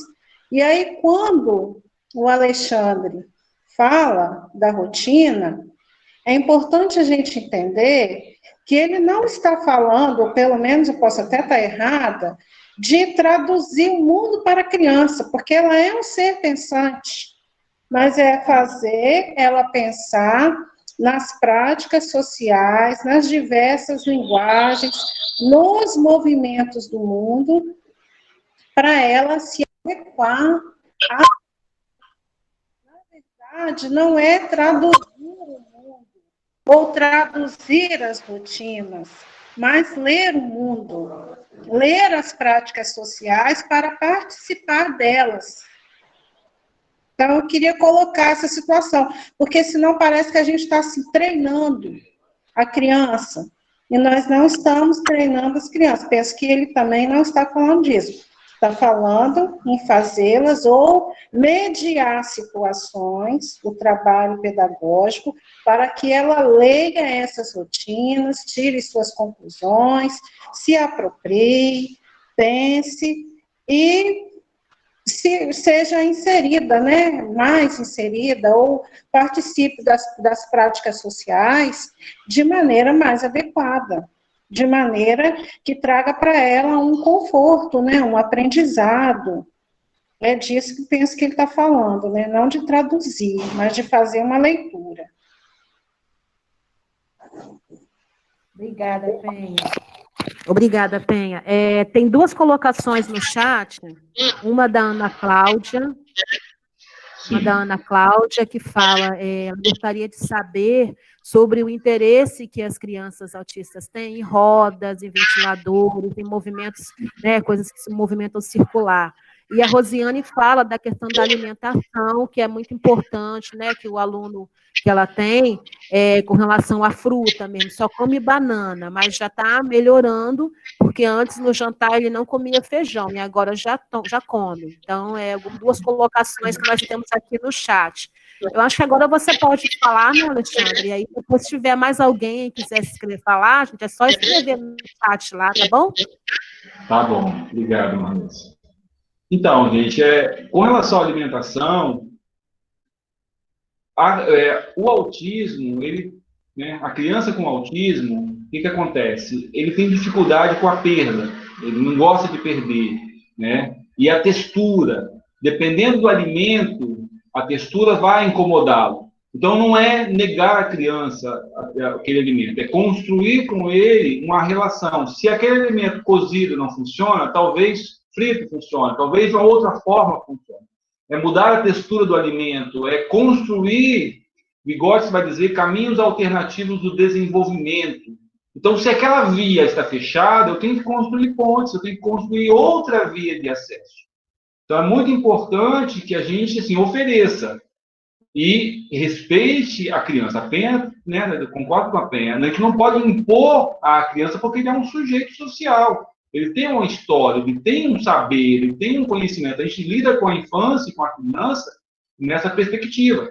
Então, eu respeito a criança, mas eu não posso deixar de oferecer a ela o novo, o diferente. Mas lembra da rotina? Até na alimentação é uma rotina. Eu quero olhar para o meu prato e quero ver o arroz, o feijão e o ovo. Se tiver qualquer coisa diferente, eu não quero. Mudou. Gente, no caso do autismo, qualquer variação, um grão de feijão, um grão de arroz fora do lugar é questão para ele rejeitar. Então, não é só o alimento, é a apresentação do prato, a textura do arroz, tudo isso vai interferir na aceitação desse alimento. Né? Por isso que a gente precisa observar esse sujeito. Por que ele não quer o arroz? Mas ele come em casa. Se ele come em casa, por que ele não come na escola? E a família vai entrar aí como parceiro. Né? No caso da alimentação, a gente entende que a escola não tem como oferecer uma alimentação diferenciada, né? Ela oferece uma alimentação para todo mundo. Naqueles casos que são exceção, a escola lida com exceção. O caso do autismo, ele precisa, né, de uma recomendação médica dizendo, olha, ele só pode comer isso, ele só pode comer aquilo. Existe uma alimentação restritiva no tratamento, no acompanhamento do autismo, tá, gente? Alguns estudos indicam que retirar o glúten, retirar a lactose, colaboram com o processo de desenvolvimento da criança com autismo. Então, alguns estudos indicam que há uma melhora em alguns casos. Quais? Não sabemos. Então, a gente tem que... tudo que puder ser agregado para melhorar aquele quadro, nós agregamos. Então, se a gente vê uma melhora na retirada do glúten e da lactose, a criança tem direito a essa alimentação diferenciada. Tanto é que as crianças, né, que com autismo no CMEI, eles não comem alimentos com glúten quando a família entrega um documento ao nutricionista. Mas tudo isso tem que ser o quê? Tem que ser, né, por escrito. Infelizmente, o direito ao AEE, o direito às políticas públicas de inclusão, elas são pela via do diagnóstico. É o próximo passo que a gente vai estar falando, o próximo bloco, vai falar um pouquinho do diagnóstico, né? Mas é muito difícil a gente adequar isso, porque eu acho que tem que ser. Não, tem que ser algo comprovado, tem que ser algo que a gente veja melhora e que, né, o grupo, a equipe que atende aquela criança diz que aquele processo é o ideal. Então, a gente tem que interferir. Né? E as rotinas, elas não são camisas de força, tá, gente? A rotina é importante para a criança, ela dá segurança, conforto. A Inês Barbosa vai dizer isso para a gente, né? Não é por força, nem por violência, né? Mas porque eu amo. Então, a rotina ela é importante para a formação do sujeito, mas ela não é uma cabeça de força, ela é uma referência. Eu vou criar outras rotinas. O Clube do Livro, que a Diolira falou, eu, né, fiz 1 ano no Clube do Livro, fantástico, né? Eu até cito no artigo, é muito bom. E lá a gente entende, a gente aprendeu que, né, o autismo, ele precisa ser, né, tratado, a pessoa com autismo precisa ser tratada na sua singularidade. Né? A gente não pode negar o direito dela, o querer dela, mas o que a Penha colocou, eu tenho um mundo com regras, eu tenho um mundo que vai exigir dele uma adequação a esse mundo. Então, a gente trabalha com a independência. A Bartira usa muito esse termo, independência e autonomia. No caso do autismo, a gente entende que a independência ela é possível, que a autonomia é um desejo, entendeu? Ou seja, a autonomia, nem toda pessoa com autismo alcança a autonomia. Agora, a independência, a maioria consegue alcançar. Por que isso? Lembra do imprevisto? A pessoa com autismo não sabe lidar com o imprevisto. Ele tem uma rotina, ele constrói toda uma organização mental. Qualquer vírgula, qualquer coisa que saia dessa organização, ele sai do seu eixo, ele não consegue pensar uma alternativa. Então, a independência são essas possibilidades de organizar várias rotinas, várias rotas, várias possibilidades. Então, eu posso ter uma vida, né, normal, trabalhar, estudar, tudo, mas a autonomia é um desejo, nem sempre ele é alcançado, né, em alguns casos do autismo.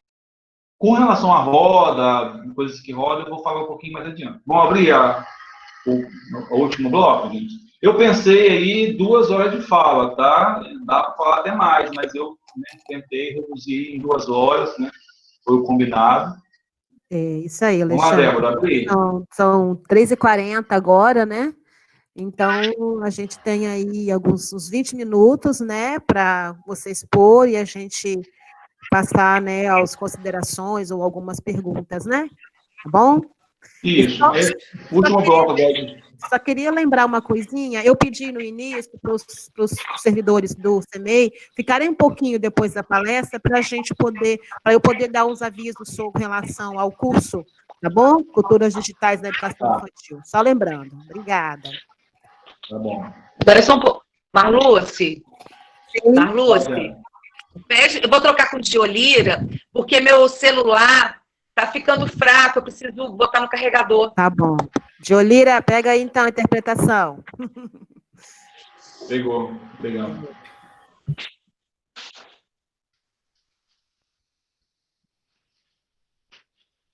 Beleza, já peguei, já estava interpretando já. Então, gente, vamos nesse último bloco, né? Tem muita coisa, tem muitos detalhes que a gente tenta filtrar, né? Na formação passada foram 4 horas falando assim, de 8 a meio-dia, e não esgotou. A Milena estava presente, as meninas meia-noite, a própria Kátia, né? A gente, né, tentou ali, né? E viu que é muita Alexandre, coisa. seu microfone está falhando. Meu? Alexandre, seu microfone está falhando. Melhorou agora? Estão me ouvindo? Tá melhor? Estou ouvindo, agora está melhor. Então, gente, nesse último bloco, o que nós temos? Tudo que a gente faz na educação infantil vai impactar a vida das crianças, correto? Não é diferente da pessoa com autismo, da criança com autismo. Então, música, desde o grupo 1 até o grupo 6, é importantíssimo. Nós não temos formação em música, mas nós precisamos trabalhar com a música. O Paulo tem formação em música, né? Ele é a referência, mas nós não podemos deixar de trabalhar, porque a música ela tem vários elementos, né? Depois o Paulo pode até dar uma formação para a gente, se ele quiser, uma hora, que ajudam na organização das pessoas, principalmente a pessoa com autismo. A música tem a questão rítmica, que ajuda na leitura e na escrita, tem a questão rítmica, que ajuda na organização da fala. Então, é muito importante do vocabulário, então, ampliar o vocabulário. Então, tudo isso vai colaborar com o desenvolvimento da criança. Atividades artísticas, né? Lembra das texturas que eu não consigo encostar, tocar, tal? As atividades artísticas colaboram para superar essas questões, essas dificuldades que o autismo traz. Então, se a criança não toca, eu vou construir com ela uma necessidade para que ela possa tocar. Se ela não faz a troca do olhar, eu vou construir com ela brincadeiras que o olhar seja necessário. Então, o esconder e o aparecer são brincadeiras, né, tradicionais aí na escola, desde o grupo 1, a gente brinca de aparecer e esconder, que vai, né, construir essa necessidade do olhar. Então, a pessoa com autismo vai olhar. Os teatros, ela vai olhar, né? Então, tudo que nós fizermos, as histórias, ler para a criança, contar história, ensinar essas histórias, vai colaborar com o seu processo de desenvolvimento. E desde o grupo 1 até o grupo 6, tudo que nós fizermos ali vai ajudar. E nós não podemos perder de vista o que o autismo traz como barreira e o que eu posso construir para superar essas barreiras. Então, nós estamos ali, naquele presente, né, com aquela criança, pensando em estratégias para superar aquelas barreiras. Ele não gosta, ele não quer, mas como que eu consigo organizar para que ele consiga, para que ele alcance, para que ele consiga superar aquela barreira? Bom? E a oralidade. Vygotsky vai dizer para a gente que a fala organiza o pensamento. Fala. Na tradução está a linguagem, mas no original é a fala. A fala organiza o pensamento. Então, quanto mais cedo eu consigo que esse sujeito desenvolva a fala, mais chance eu tenho para que ele desenvolva todas as funções superiores que a gente vai ver na sequência. Socialização, se ele não socializa, se tem dificuldade, eu preciso construir brincadeiras estratégicas para ele socializar. Então, a criatividade, se ele tem dificuldade com a abstração, se ele trabalha sempre com concreto, eu tenho que construir o faz de conta com esse sujeito. Eu tenho que brincar com a criatividade dele. E eu vou usar todos os recursos necessários e disponíveis, no CMEI. E a superação da timidez e a insegurança, que é muito comum nas crianças com autismo. E às vezes nós temos essa dificuldade. Você que é tímida? Ela é muito tímida. Mas às vezes aquela timidez é uma barreira para o desenvolvimento dela. Então eu preciso construir com ela estratégias de respeitando essa timidez, mas construindo formas de superar isso. E a insegurança. Eu não falo porque eu sou inseguro. Eu não falo porque as pessoas estão me olhando. Então eu tenho que construir estratégias para que essa insegurança ela reduza, para que eu possa me expor, para que eu possa levar para o outro, o que eu sinto, e aí eu vou me colocando no lugar do outro. Pode seguir, Débora.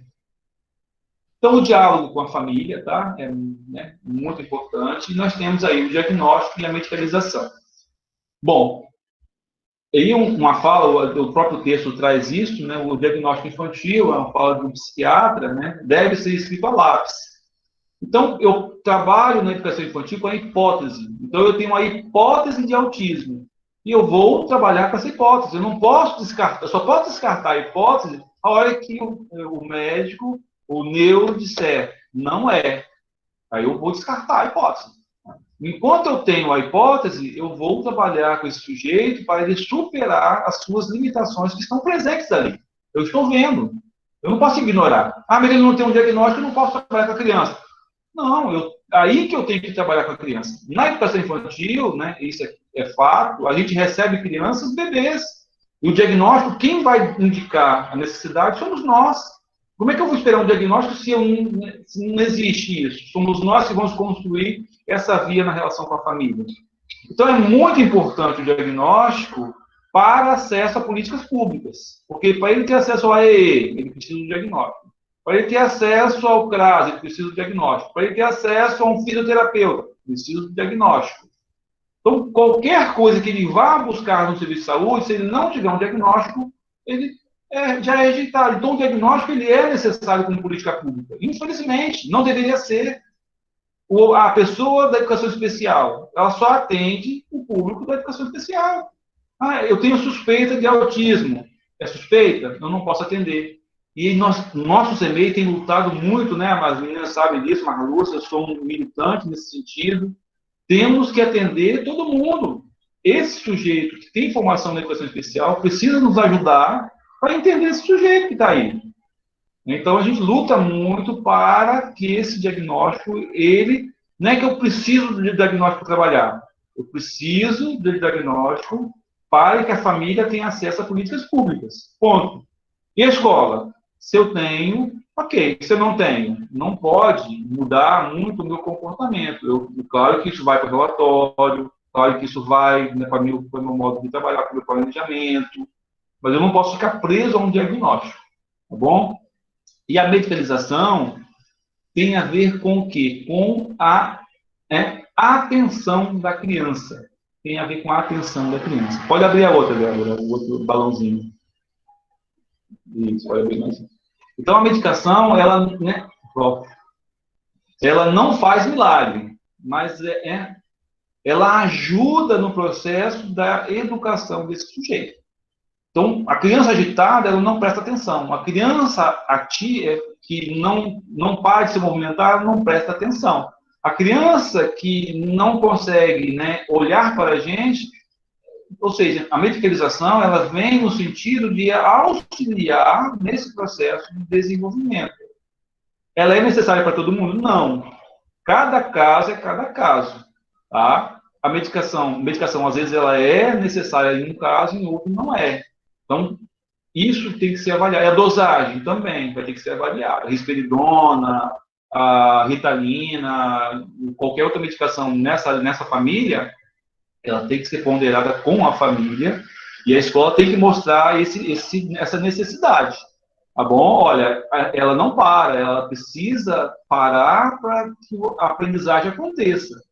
Então, eu preciso da medicação para organizar esse sujeito, para que ele se organize, para que o desenvolvimento aconteça. Então, em grandes casos, né, do autismo, a medicação ela entra já com, né, vai agregada ao diagnóstico, vai à medicalização, porque a gente sabe que isso acalma a criança, organiza o pensamento da criança, e aí ela consegue se desenvolver. E nós temos famílias que rejeitam a medicalização. Né? Não, eu dou um chazinho, eu dou não sei o quê. Só que a criança perde uma oportunidade de desenvolvimento. A gente chama de janela de desenvolvimento. Eu acredito nessa janela. Ela vai ter outra janela, mas aquela se fecha. Então, o desenvolvimento é contínuo, pro resto da vida. Mas aquele momento que a medicalização vai ajudar na organização das estruturas, na construção das sinapses, no funcionamento das sinapses, não vai acontecer. Ou seja, a medicalização ela ajuda na estruturação da via de resposta neurológica, psicológica. E então ela é importante naquele momento da criança. E depois? Depois é depois. O presente me exige uma ação. O futuro me exigirá uma ação. Então eu não posso pensar no futuro e esquecer o presente. Então é muito importante conversar com a família por conta disso. E qual é a via de conversa com a família? Primeiro, fonoaudiólogo, para não assustar. Depois, oftalmologista, né? Lembra do descartar? Não é isso, não é isso, não é isso. Então, é descartar. Vai primeiro no fono, tá tudo ok. Fonador, tá escutando, né? Tem oralidade, ok. Por que não tá falando? Vai no oftalmo, tá enxergando, tem problema de visão? Vai na pediatra, né? E aí, a escola, ela precisa ter um relatório consistente. Você não precisa usar a palavra autismo, você vai usar todas aquelas tipologias que eu disse aqui no relatório. Olha, ele anda na ponta dos pés, ele não troca o olhar, ele brinca, né, de rodar a rodinha do carro, ele adora ficar olhando para o ventilador, adora movimentos circulares. E você vai citando, ao citar todas aquelas características, o médico, ao ler, caraca, esse sujeito tem todas as condições, né, de ser um caso de autismo. Então, a escola precisa colocar no relatório essas questões, essas características. Todas, não, aquelas que eu vejo. Eu não posso inventar também. Não é inventar, é dizer o que a gente vê. Por isso que, né, no caso, a Ocilene, né, tem acompanhado, tem 2 casos à tarde, que a família é resistente, já não é mais, né, que ela já aceitou, né? Mas é muito importante esse diálogo. E por etapas, né? A nossa função é conversar com a família, insistir para que aconteça os diagnósticos, porque o diagnóstico ele é uma via de acesso. Mas a escola não pode ficar refém do diagnóstico. Tá bom, gente? Vamos lá para o outro, Débora. Funções superiores, caminhos alternativos para o desenvolvimento. Então, uma das funções superiores é a atenção. Então, para Vygotsky, a atenção responde o quê? Um complexo processo de desenvolvimento constitui-se como um traço imanente do desenvolvimento cultural da humanidade. Então, o que prende a atenção do autismo? Então, por que ele gosta da rodinha? Por que ele gosta de movimentos circulares? Porque são movimentos repetitivos. Aquele movimento repetitivo é a constância. Então, ele gosta da ordem. O movimento ordenado prende a atenção dele. Então, tudo que estiver desencadeando um movimento ordenado, então a roda está ali. Enquanto a roda está girando, ele está, né, preso. A atenção dele está no movimento contínuo. Parou a roda, eu quero rodar de novo. Então, eu quero o movimento contínuo. Eu preciso desse movimento contínuo para eu prender a minha atenção, porque o resto do mundo não me prende a atenção. Então, os movimentos circulares, eles têm essa função da atenção. Martins vai dizer, em Vygotsky também, a partir de Vygotsky, que a atenção que é uma função psicológica que depende em alto grau a qualidade da percepção, que também é uma função superior, e a organização do comportamento. Se eu não tenho atenção, o meu comportamento ele vai ser diferente. Se eu não consigo prender, por isso que a ideia de capturar o olhar da criança. Eu capturando o olhar, eu capturo a atenção da criança. Se eu consigo, então, na educação infantil é muito importante o comando direto. Fulano, vamos, fulano, né, faz isso. O que você entendeu? E pedir a resposta. Porque a atenção, no caso do autismo, ela é muito rápida. Então, eu não consigo prender a atenção por muito tempo. Eu preciso trabalhar com a atenção. Mais um dela. Então, os processos psíquicos, eles são reorganizados em decorrência da apropriação e inserção cultural. Então, depende da mediação, depende dos processos de comunicação entre os sujeitos. Então, a atenção ele é uma função que pode ser trabalhada. Só que não é uma função sozinha, são integradas. A gente separa didaticamente, mas a atenção, a percepção, né, o sentido, tudo isso acontece junto. A gente separa para fins didáticos, mas a gente sabe que a atenção é uma função que sozinha não tem validade nenhuma. Ela só tem validade se ela estiver integrada às outras funções superiores, à memória. Por isso que na educação infantil, a rotina é muito importante, porque gera uma memória. Por isso que a música é muito importante na educação infantil, porque gera uma memória. Então, a memória é uma função superior, que ela só vai ganhar sentido a partir da interação, a partir da relação com o outro. É nessa relação que eu aprendo. E é isso que nós acreditamos. Pode passar, Débora, mais um. Então, são duas citações que eu queria falar com vocês para finalizar. Lúria e Ludovic. Né? Percepção, que é uma outra... Fala devagarinho. Tá. Percepção é uma função superior. Atenção, memória, imaginação, consciência e ação. Então, elas deixam de ser consideradas propriedades mentais simples, eternas e inatas,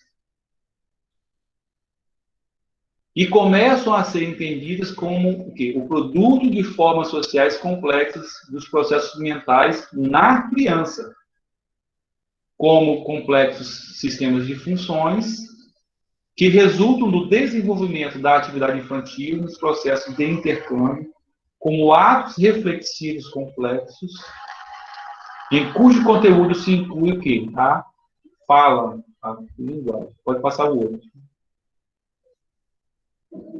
O desenvolvimento mental humano tem origem na comunicação verbal, na fala sozinha, como diz Piaget, não. Na fala entre criança e adulto. Que uma função que está, em princípio, dividida em duas, no início do processo, fala e pensamento estão separados, mas no desenvolvimento eles se unem, se fundem. Por isso que a atenção, fala, né, a memória, tudo isso está interligado. Um depende, são interdependentes. Separamos para entender, mas eles se juntam, né? Passa depois a ser o meio pelo qual se organiza a conduta pessoal da criança. Né? Demonstrar o papel da palavra na formação das percepções e na memorização durante os 2 primeiros anos de vida. A idade aqui é só uma referência. Pode passar o último, né? Valorizar os pontos fortes das crianças com autismo. Né? A Tempo Grande e Paneiro, eles dizem o seguinte: a educação da criança autista não deve centrar-se apenas em suas fraquezas, uma vez que os estudos revelam que elas têm pontos fortes por muito tempo ignorados, e que multiplica as formas de aproveitar suas contribuições únicas. Vai passar, né? Mais um. Então, esse é o nosso último bloco, gente. Tem muita coisa, tem a questão da hipersensibilidade, né, que a pessoa com autismo tem hipersensibilidade em todos os sentidos. Cada autista pode ter uma hipersensibilidade tátil, do toque, auditiva, gustativa. Então, eu posso ter hipersensibilidades de qualquer sentido. Então, isso é muito comum nos casos com autismo. Então, ele tem que estar muito ligado, porque, às vezes, o barulho do refeitório, ele incomoda. Por quê? Porque eu tenho uma hipersensibilidade auditiva. Então, eu preciso construir com esse sujeito uma forma de estar naquele espaço. Então, a hipersensibilidade, ele é um desencadeador daquele comportamento explosivo que nós vimos lá no início. Por que tem aquela na explosão? Porque eu não desligo a sinapse. No caso dos autistas, nós temos relatos de pessoas com autismo que dizem o seguinte, aqui vocês estão me ouvindo e estão filtrando a minha voz. No caso do autismo, ele escuta a minha voz, ele escuta o clique do microfone, ele escuta o carro na rua, o galo cantando, o cachorro latindo, ele escuta tudo ao mesmo tempo. Olha que confusão doida. A gente filtra. Lembra da atenção? Nós conseguimos ter uma atenção. No caso do autismo, a atenção dele é o quê? Multidimensional. Então é muito difícil para o autismo se concentrar. Gente, é isso que eu tenho por enquanto. Abro as novas perguntas, né? Tem mais coisas, dá mais 2 horas de fala, mas né, o tempo nos exige fechar. O Cronos, né, nos exige parar. Tá? Obrigado aí pela atenção, estou à disposição de vocês. Nós agradecemos, né, Alexandre? Foi muito produtivo, muito bacana. Eu gostaria, né, de perguntar se alguém gostaria de estar fazendo alguma consideração, alguma pergunta. Tem algumas considerações aqui no chat, que eu vou ler um pouquinho, mas aí se alguém quiser falar, né, já pode iniciar para a gente poder encerrar esse bloco. Pode falar. Manu, eu queria fazer uma pergunta, igual eu falei assim com o Alexandre, essa hipersensibilidade. Quando a nossa aluna era surda, a gente observava esse estranhamento dela quando tinha programação no pátio, onde todos os alunos gostavam, que era uma coisa que eles participavam, e também quando a escola era decorada, por questão do Dia das Crianças, festa cultural. Então, eu falei bem assim, aí você fica pensando, você estimular essa criança a participar, né, de estar inserida naquele local. E até quando não forçar a barra dessa criança também, entendeu? Quanto que isso para ela pode ser uma forma tão desagradável. Então, assim, eu queria que você comentasse um pouco disso. Porque quando tinha apresentação no pátio, eu tinha que colocá-la no pátio. Mesmo assim, ela ficava agitada. Eu queria que você comentasse um pouco disso. O dela era visual, né? Não era só um barulho.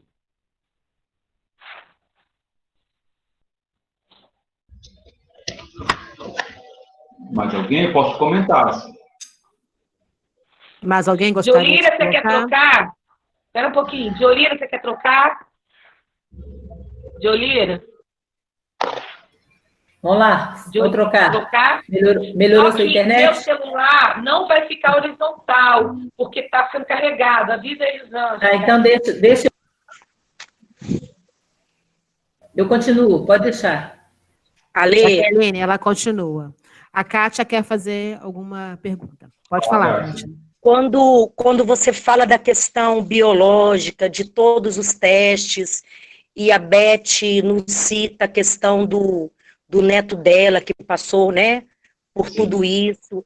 Eu tenho a minha situação do Henrique, que também fez todos os testes, contato visual, êxito na escola, mas que só na adolescência, eu ainda, por ser do meio da área, foi a avaliação neuropsicológica que me ajudou no diagnóstico, porque existem casos, como o Diolira falou, são situações muito específicas de cada indivíduo.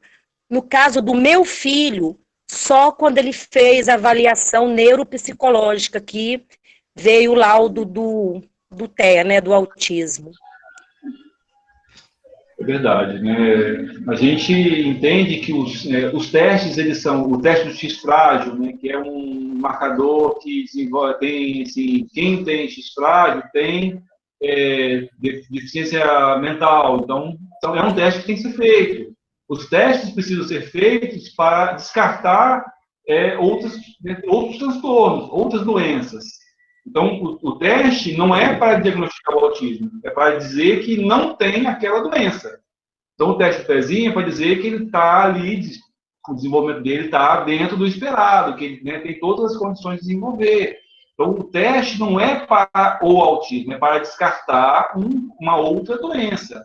Eu posso ter uma condição cardiopata que me deixa apático, que eu não interajo. Então, não é autismo, não é uma condição cardiopata, ou seja, eu tenho uma cardiopatia que me impede de interagir. Então, o teste, ele precisa ser feito, né? É importante que se faça, mas não para dizer, e tem autismo. Não existe, cara, não existe teste para autismo, por favor, tá, gente? É para dizer o seguinte, esse sujeito não tem esse quadro, né? Ele tem condições normais, assim, de desenvolvimento, é questão do tempo dele, beleza, sigamos em frente, tá bom? No caso aqui no chat, Alexandre, tem algumas questões aqui, mas assim, não perguntas não, mas considerações mesmo, né? Falando da questão de como a equipe escolar, né, é essencial para romper essa barreira no diálogo com a família, a Fernanda que contribui aqui, né, a Rosiane também fala, né, da aceitação da família, que é fundamental para o avanço no processo de ensino, aprendizagem dos alunos, e a Andressa Costa, ela faz a consideração também, né, que ela tem um aluno na escola que tem sinais de autismo, mas a mãe acha que ele é superdotado. E aí tem todas essas características que você elencou aí, na verdade, né, um primeiro diagnóstico, né, não é um diagnóstico, né, mas a percepção que se tem é que pode ser o autismo, né, e a Andressa também, ela fala aqui como é importante para as crianças que não têm esse laudo, tem uma necessidade mais característica, de mais uma ou mais característica do autismo, porque muitas vezes não tem um laudo, mas já mostram os sinais, né. E outros colegas aqui parabenizando, dizendo que foi muito enriquecedor, agradecendo, né, a sua contribuição, né, e falando como que é bom ter você conosco aqui no Denizar. Bom, que bom. Mas a ideia da Jaque estava perguntando lá da hipersensibilidade, a gente percebeu isso na nossa aluna, no grupo 6, né, nós temos lá também, esse ano, 2 crianças que têm, desde do teatro, né, e não conseguem interagir. Então, há uma nítida hipersensibilidade visual ali. Então, a visão, ela é muito estimulada e eu tenho que respeitar a criança. Lembra de construir? Eu tenho que construir com eles uma outra dinâmica, eu tenho que informá-los, olha, vai ter o teatro, então eu tenho que fazer o teatro primeiro na sala, né, num grupo menor, para depois ir para um grupo maior, então eu tenho que construir com ele uma forma para que ele possa aceitar estar naquele espaço. Eu lembro que a gente fez uma vez, foi inverter a câmera, o meu aluno, ele via o teatro pela câmera, foi uma colega que estava fazendo isso com ele, né, e eu olhei assim, que sacada, então ele via o teatro de costa, pela câmera do celular. Foi uma estratégia. Então, ele não conseguia olhar, mas pelo celular ele via. Ele filtrava o teatro pelo celular. Então, foi uma estratégia que a colega fez, né? Eu não sei se foi a Kátia ou a Jéssica na época. Eu vi aquilo e falei, que sacada. Até hoje eu uso aquela estratégia. Então, são estratégias que tem que construir com o sujeito. Entendeu? Mas é muito bacana. E a questão, né, Kátia, né, dessa questão do diagnóstico, ele pode acontecer como ele pode não acontecer. Então, a escola não pode ficar refém do diagnóstico. Infelizmente, a gente, né, trabalha com diagnóstico, mas não pode ficar refém do diagnóstico. Ele pode acontecer a qualquer tempo. Né? É muito difícil, porque o diagnóstico só é fechado mediante uma equipe. Eu tenho que ter, né, não é só alguém diz ele tem, né? O médico tem que ver, o neuro tem que ver, os exames tem que dizer que não é outra coisa. No final, a gente consegue fechar esse diagnóstico. Mas o que eu faço com o diagnóstico? Não sei. O diagnóstico ele não é o fim. O próprio texto diz isso. O diagnóstico ele é o início.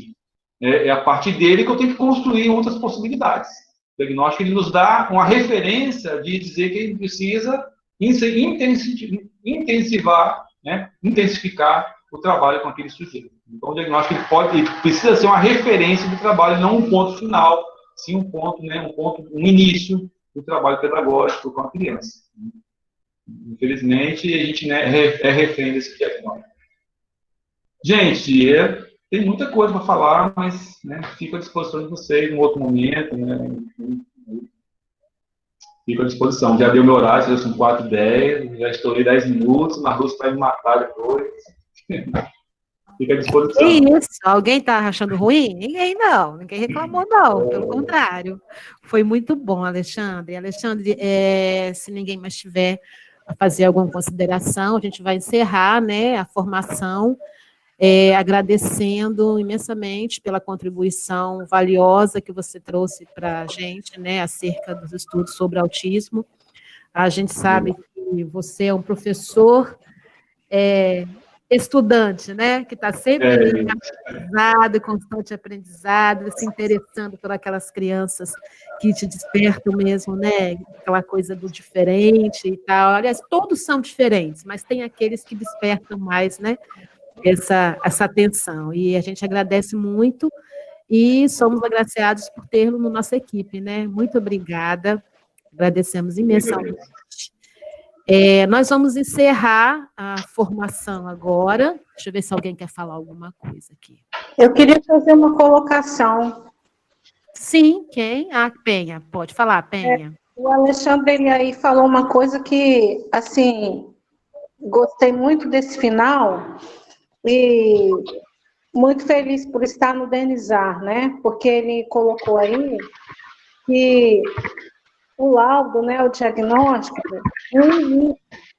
mas no nosso CMEI, nós temos uma sensibilidade. Quando chega o laudo, né, não que a gente já sabia. Mas nós já estamos trabalhando há muito tempo com a criança, observando, né, principalmente ele, muito atento a essas questões, e normalmente o laudo chega, a gente dá uma continuidade, né, ao trabalho. E isso é muito importante, saber que nós estamos sempre atentos. Bom, né? Bacana, é isso mesmo. Graças a Deus a gente tem uma equipe muito... Jolira, Lúcia, desculpa. Pode falar. Vou trocar com Jolira. Consegui. Tá bom. Trocar com Jolira. Jolira, a Jaqueline está trocando. Bom, gente, finalizando então, Ok.